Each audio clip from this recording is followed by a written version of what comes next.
You are tuned into the Green Hornet Case Files, a beacon of truth in a world shrouded in mystery. Unveiling the legacy and cultural significance of one of the greatest crime fighters of all time. Now, let the adventure begin. Here are your hosts, Corey and Greg. Look at this. Season 2, episode 20. Boom. Or 19, 20, I'm 6, 7, I don't know. No. Buzz right now. Buzz yourself. All right, I've officially buzzed myself there. Yeah. Oh, well. I don't, hey. You know what's funny is when it first started, when that first started kicking off, I have 2 teenagers in my house. You have 1. Yes, and I just have 1, yeah. I was ready to put myself through a wall. I was so sick of hearing it. And then it's kind of died down, but now all of my adult friends reference it. And I'm like, I'm not an adult, let me tell you that. I will drive this car off a bridge, I promise you.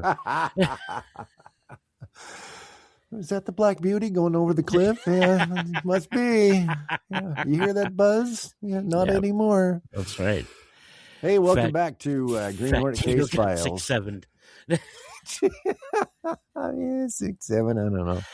Yeah. I also work with a bunch of teenagers. All right, at the local movie theater, so I get that a lot. Still. Oh, I bet. Yeah. Episode 20 of Green Hornet Case Files, and I believe I'm Greg, and I am Corey. At least you know you are at this point. Today I'm adamant about it. Okay. All right. Well, I'm glad to hear that. Hey, it's been a fast week and some days since we recorded the last one, and you shot me a note last night and said, "Hey, what's the plan?" I'm like, we got another. Oh crap, we don't have another. We don't have another week. Yeah, when I was like, maybe. I should probably send you a message, and I kind of thought that's the thought process. Yeah, it absolutely was. A lot of things in life right now. Nothing bad in my life. By all accounts, you've also said that our buddy Donnie is doing a whole lot better, and I'm really glad to hear that. I just want to throw that out because people have asked. And we got a lot of positivity, a lot of vibes sent this way, and much appreciated. And it worked. He's doing better than he's been doing in a long time. So it's great. Really awesome. Yeah, that's great. Really, really glad to hear that. So we did a quick powwow after the email or the text last night, and we think we've come up with a little something to chat about this time around. We've actually kind of done this before. We didn't do this like an actual episode, though, did we? No, it's just come up a couple of times. Yeah, and I thought, hey, it's worth a conversation to be able to talk about our buddy the Green Hornet, who is, by the way, 90 years old this year. Yes, 90. You put the thing out. You know what? I gotta say this. The Facebook groups have been popping off with some amazing art and collectibles the past couple of weeks. Yeah, there's been some cool stuff. Really cool stuff, just cracking out. If you're not in the Facebook groups, or the subreddit, there's a lot of cool stuff happening. Yeah, just people sharing the stoke, man. It's always fun to see stuff that was out there. In fact, I saw one this morning. Somebody threw it was a squirt gun is what it was, and I forget it was called the green something. It wasn't the Green Hornet, but it was like the Green Stinger or something. I'd have to go back. Would it look like the gas gun? No, actually, it's just a palm-sized. It all fit right in the palm of your hand, and kind of as you squeezed your hand, it would shoot out. The water was all held in the palm like it was the butt of the gun. Yeah, and just over the top of your finger is where the water would squirt out. And I had one of those, and geez, I wished I had it back again because the cost of these things these days. Right. Yeah. And, we had that conversation with Mr. Negron about the fact that, a lot of this stuff is available on the East Coast and elsewhere, but here on the West Coast, good Green Hornet memorabilia is really difficult to find.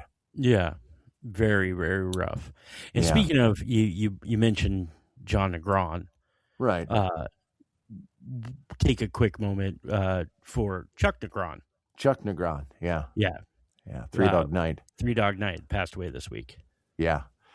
I've never. I know that's not Hornet related, but yeah. Well, we'll do a sideways because of John and Chuck and the last name.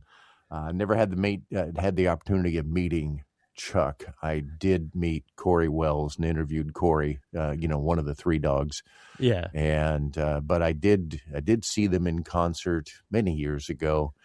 And then most recently, about 6 years ago, there was the Happy Together tour that Chuck was a part of. And he was out on stage singing the hits, but he had an oxygen line on him the whole time. And boy, I tell you what, when he finished his set, the place just went nuts. Absolutely nuts. I bet. Yeah. R.I.P. Chuck. Yeah. Real quick, I went back. It was the Green Avenger. The Green Avenger squirt gun. Yes. Yep. I went and ran to that page real quick to see if I could find it. Had one, loved it, would love to have one in my collection. So if you're getting rid of one, give me a call. Absolutely. I'd throw that out there. At greenhornet66.com. God love you for always doing that. I appreciate that.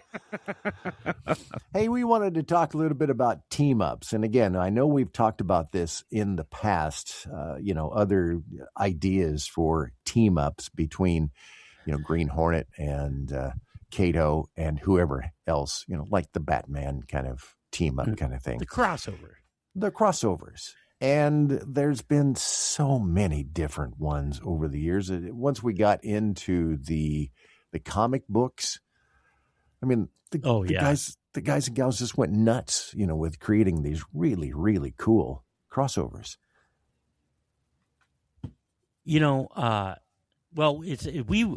These conversations keep coming up when we're speaking with artists. Yeah. Because, we're always trying to weasel art out of people. Hey, make this, make that. Just because we want to see it in the world. And so these crossovers, these team ups, mashups keep happening with that. And that's kind of where I one of mine that I keep bringing up is the Hornet and the Rocketeer. Oh yeah. What a great, type of a mashup. And the funny thing is, Rocketeer wasn't a classic, wasn't a pulp. No, that's a relatively modern invention. Relatively, yeah. Relatively, yeah.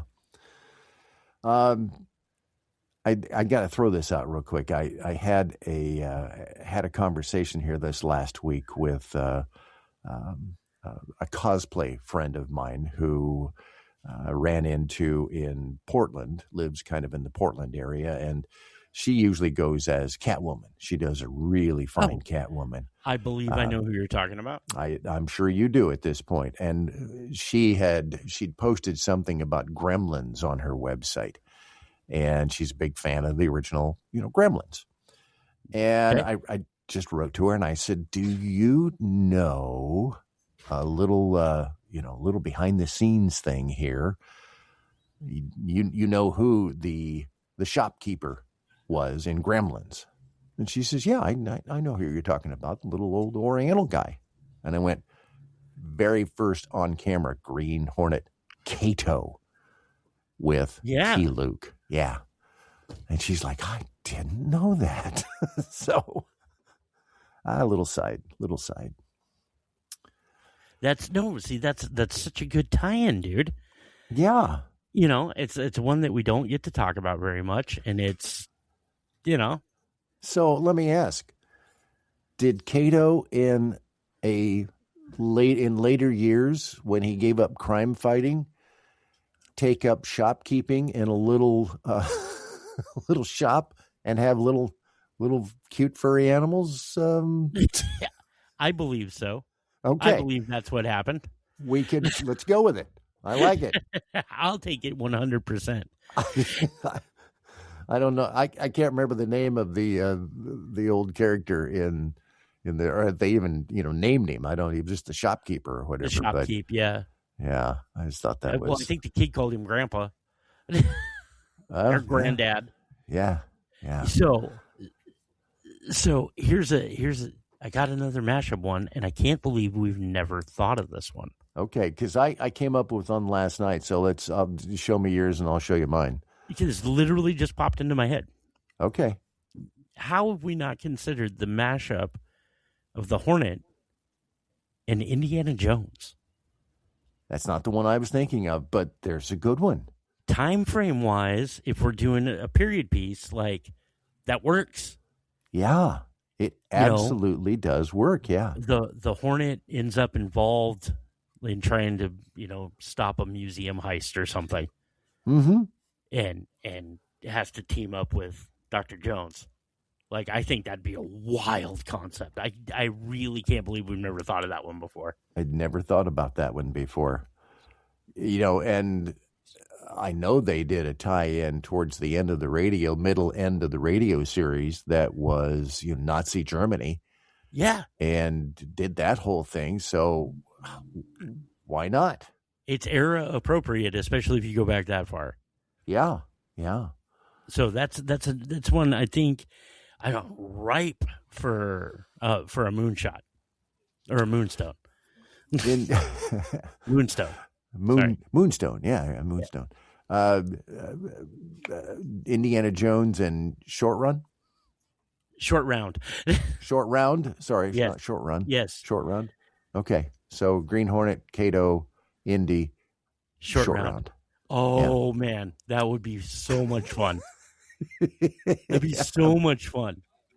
That's such a cool idea. I'm actually jonesing on that at this point. Dude, I'm digging it, man. I'm digging it. I'm telling you, there could be some sort of, it's a million ways that could go. Yeah, there really is. I sat down last night, and again, I have one that I feel like is the end-all, be-all, and I'll hold on to it for a little while. But I sat down last night after you texted me and said, okay, I'm going to just kind of make a list of possibles and see kind of where this goes. So hold on to your hats. Let's see how this flies here. Okay. Green Hornet, and we've talked about the Shadow. Okay. Yeah. Green Hornet and the Spider, which is very pulp. Right. Green Hornet and the Black Bat. Right. Green Hornet and the Saint.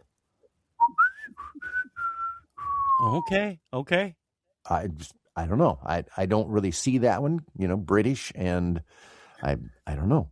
There's ways to make it happen. Well, yeah. How about Green Hornet and Boston Blackie? See, I'm unfamiliar with Boston Blackie. Okay, so it was a radio series, kind of in the same, sort of vein. Okay. You'll have to go check out Boston Blackie. Okay. Green Hornet and the Phantom, we have already discussed. Green Hornet and Zorro, we've already kind of gone there. Right. And again, I was just kind of penciling through some things. Did we talk about Dick Tracy? We did. Did we? Okay. We did. And I think that one's ripe for the picking. I love the concept, especially if you go back to a 4-color comic, old school style, the green and the yellow contrasting on the page. I think that could be really, really cool. I think it could, yeah. Plus, Tracy has a rogues gallery. Oh, very much so, yeah. Something we from prune face to tiny face, big head. I can't remember his name. Yeah, I can't remember. Them, flat top. They're all those guys. You kappas and all that.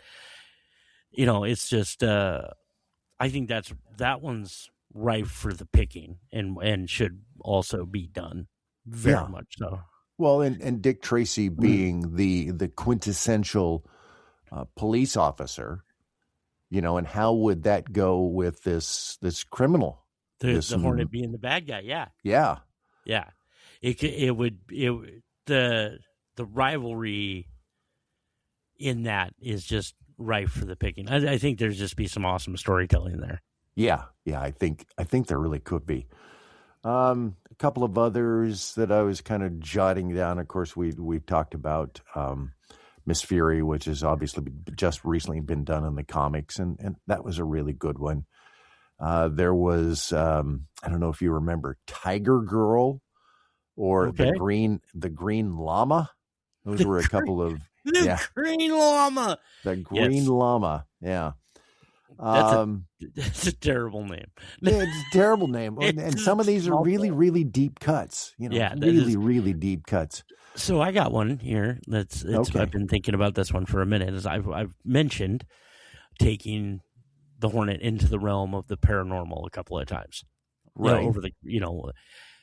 I think a mashup between the Hornet 66 and Hellboy and the Bureau of Paranormal Investigation would be a cool crossover. Interesting.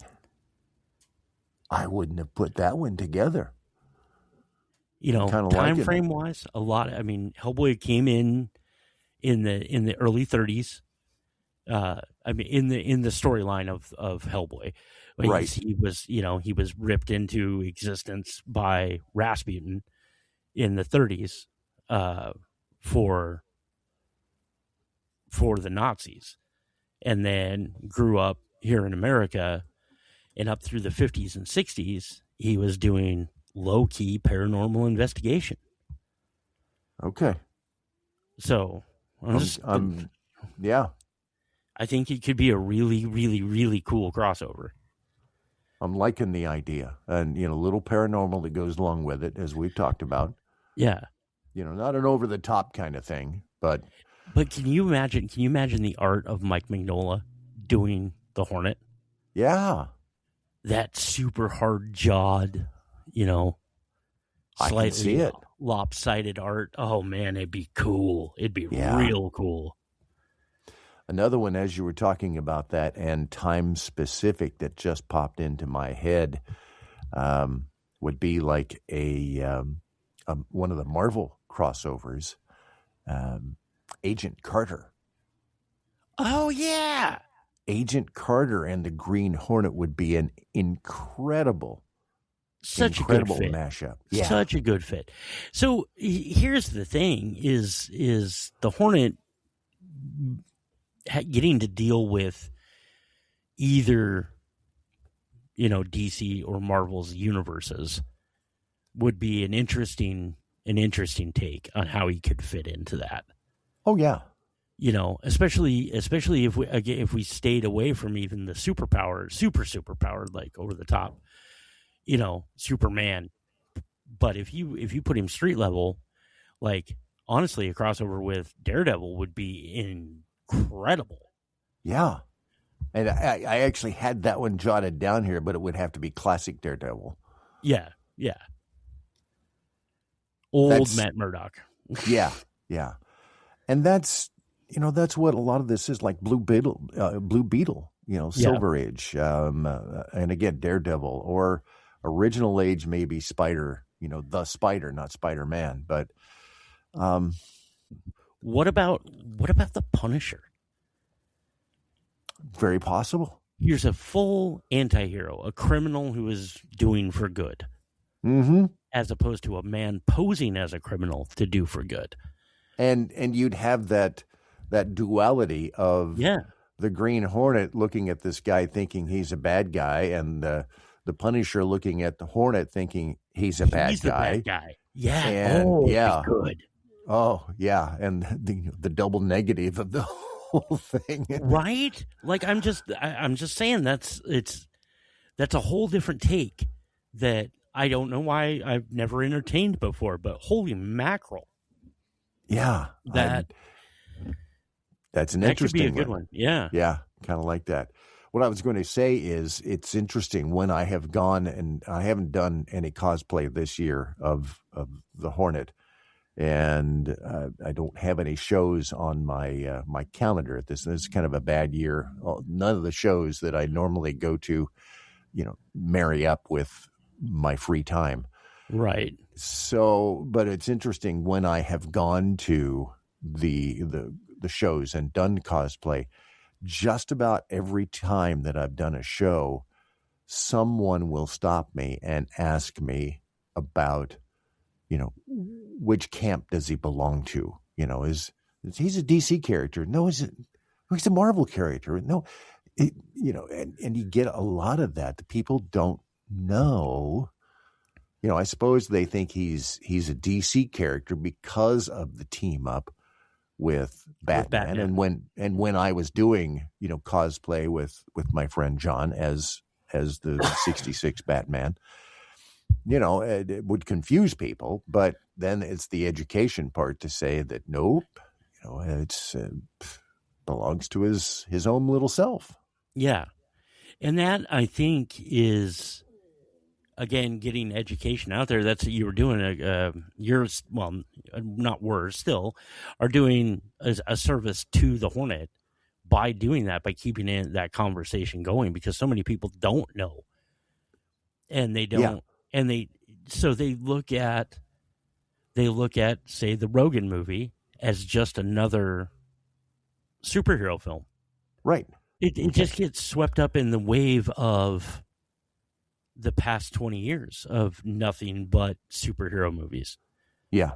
When it's not a superhero movie. I mean, it's a hero movie. It's a hero story. But there's nothing super about it. No. Yeah. And that's where we lose it. And I think bringing elements of the super into that universe would maybe reinvigorate it, but also just keeping it low-key and grounded, same thing, Right. Sorry. Uh-oh, you had another thought. I know. It was dumb, but I really like it. I like the idea of a mashup where this is dumb, I'm sorry. It's all right. It's going to be... The Hornet encounters Magnum PI. I thought you were going to say the hillbilly. No. No. I have to give Eric a little shout out there. Dude, oh, yes. One of my top 5 all-time favorite comics. I love Hillbilly so much. Yeah. But no, I was thinking Magnum more PI. Or even just the whole 70s era of detective shows. Columbo, Kojak, like all of that. Oh, the Hornet would have just thrived in that era. Mr. Hornet, just one more thing. One more thing. Yeah. But I'm saying 10 years later, the show would have gone like gangbusters. Probably. Because it has that tone. Yeah, it did. It had that darkness about it with a little lightheartedness enough to make it work in the 70s. It was just in the wrong time. Yeah, it's the Rockford Files Hornet crossover, dude. I'd buy every book. Yeah, exactly. It would be kind of fun to think. So it's funny because we always talk about the time periods. So you got the 30s, you have the 66, and then we talk about bringing, the comics in the 90s, and then taking it into the future. But there's gaps in there. An 80s Hornet, a 70s Hornet. Those are realms that aren't really explored. They're touched on, in some of the comics. They're touched on, really kind of 80s disco era stylings in some of the things, but not hard mashups. And that's, to do a period piece in a time period that hasn't been touched on before is such an interesting take, to take this character and really, you could do some gritty crime stories in the 70s. Yeah. Think about the French Connection meets the Hornet. Kind of like that idea. You know, so I'm liking it. I'm jonesing on it. Yeah. Let me throw out. You know, I thought we were going to retread some stuff on this, and it just keeps giving it. It just keeps getting never better. Ending, yeah, it's the giving tree, man. Yeah, it really and truly is. Let me throw out what I would consider my ultimate, and I don't know why I didn't think of this one earlier. Okay, but what about the Green Hornet and the Gray Seal? Why didn't we talk about that before? Why didn't we talk about this before? Why couldn't we take the Gray Seal from the early books in the 20s and one of his biggest influences? Yeah, the influence. Right. And have the Gray Seal, and the Toxin, who is the female, the femme foil, whatever, for the Gray Seal, have a mashup between Green Hornet and Kato. Yeah. And, they're both rich. The Gray Seal, Jimmy Dale, he's a rich playboy. What do we have? Britt Reed, rich playboy. And both of them have their own, their valets, their valets. I just wish I'd have thought of that. How has this not been done? Seriously, that's money on the table, man. It's just being left there. Yeah. So you writer guys and guys and gals, and you artist guys and gals out there, podcast at greenhornet66.com. Oh my goodness. I'm really shocked that we did not come up with that specific one before. Yeah. I mean, this is, like I said, I'm feeling like there's a lot of ways to take it. And again, like Greg just said, podcast, greenhornet66.com. Please send us any ones you think of. But think about it outside the box a little bit. Like where would you take it? Where would you set it? When would you set it? Mm-hmm. And what would that enable you to do to play with the characters in a slightly different version that bring in these cool ideas, these cool mashups and stuff? When Dynamite took over and started running with the ball, there were the first few issues. There was some of this playing. Now, it wasn't team ups, but some of it was playing with this semi sort of alternate university kind of thing. They played with the outfit, and the outfit, several different kind of things. Well, there's that one that kind of looks like a Green Hornet, the Tick. Yeah. You just saw that with the female Kato on the cover. You know what I'm talking about? It's an interesting cover for sure. Yes.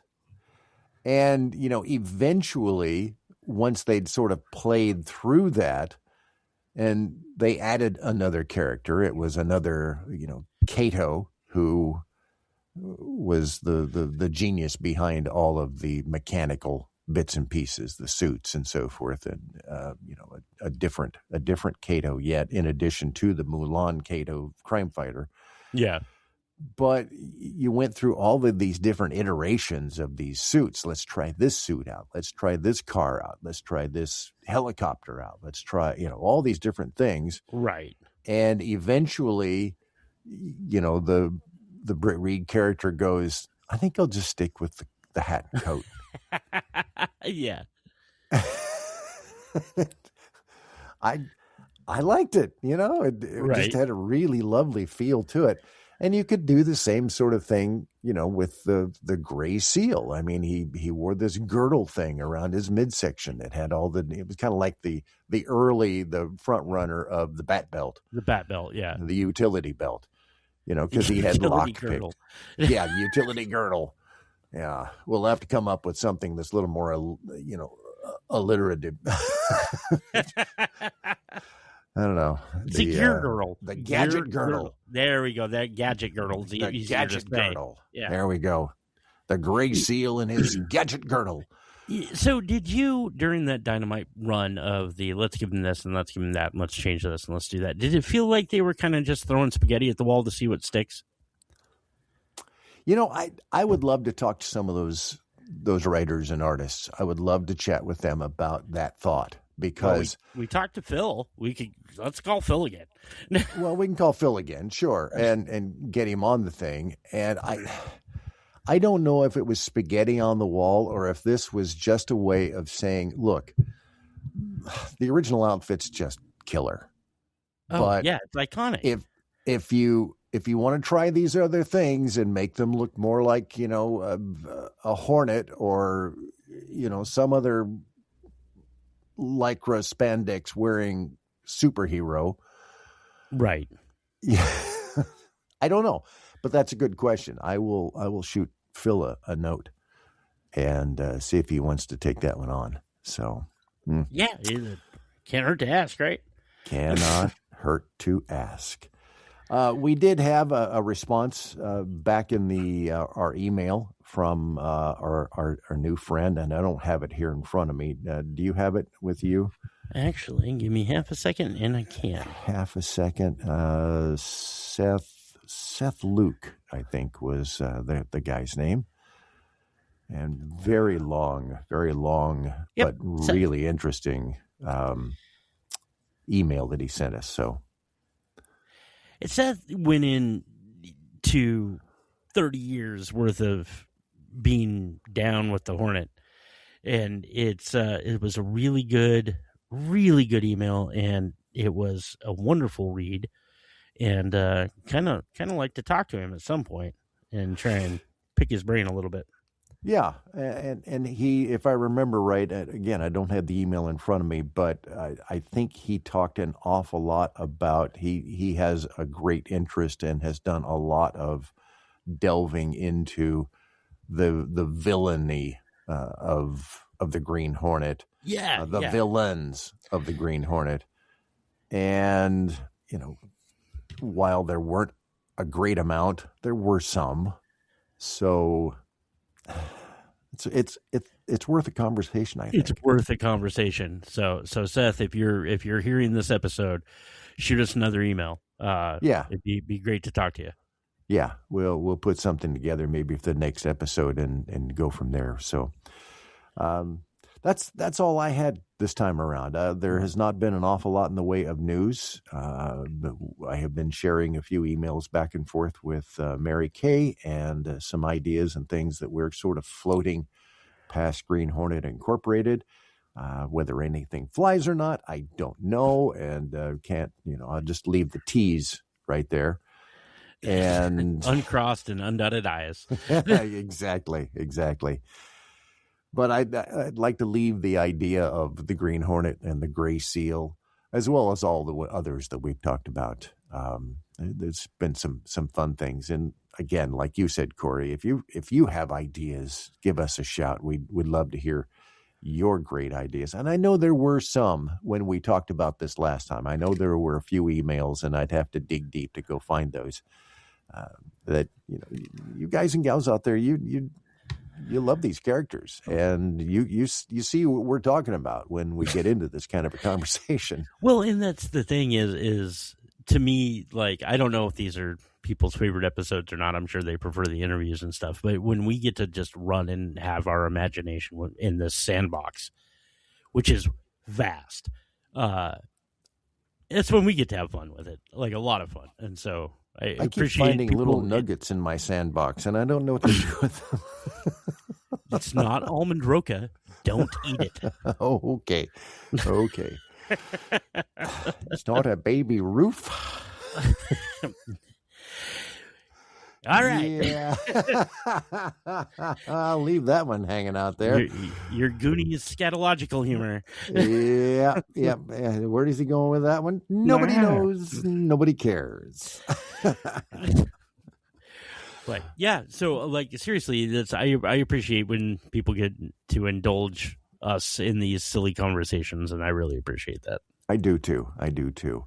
And once again, we just went past the 90th anniversary of the Green Hornet on January 31st, and I spent the evening listening to some Green Hornet and posting on social media, and had a lot of people respond, in kind with, happy birthday messages. And I sent Mary Kay a happy birthday, and she just really seemed to appreciate the fact that we were thinking about that. And, they want to see the Hornet live forever.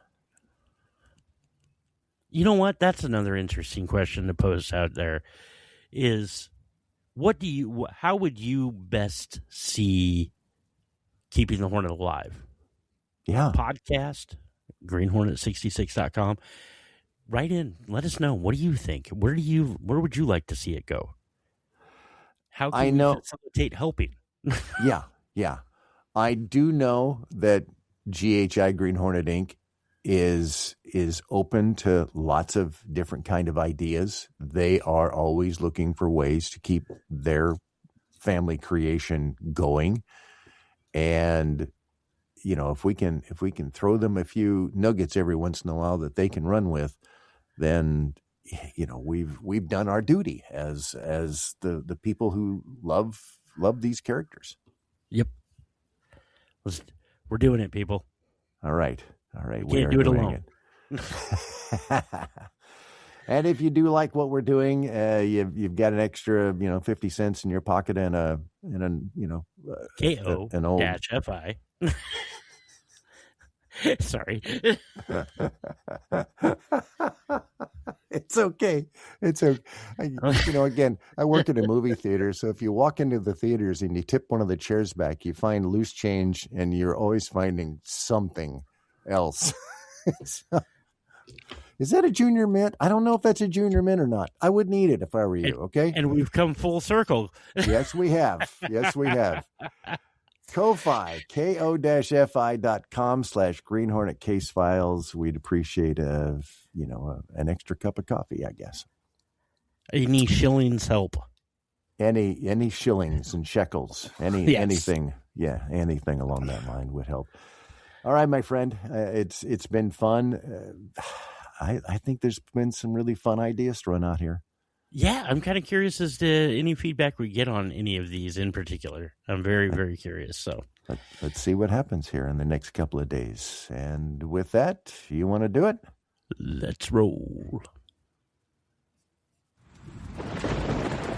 As the night envelops the city once more, our journey through the hidden alleys of history and valor comes to a close. You've been riding shotgun with the Green Hornet Case Files, where the echoes of the past meet the voices of the present. Tune in again for the next thrilling adventure, where shadows speak, secrets unfold, and the legacy of the Green Hornet continues to inspire. The Green Hornet Case Files is a Grail Productions podcast. The Green Hornet is owned exclusively by Green Hornet Inc. Until next time, vigilant listeners, keep your wits sharp and your spirit unbreakable.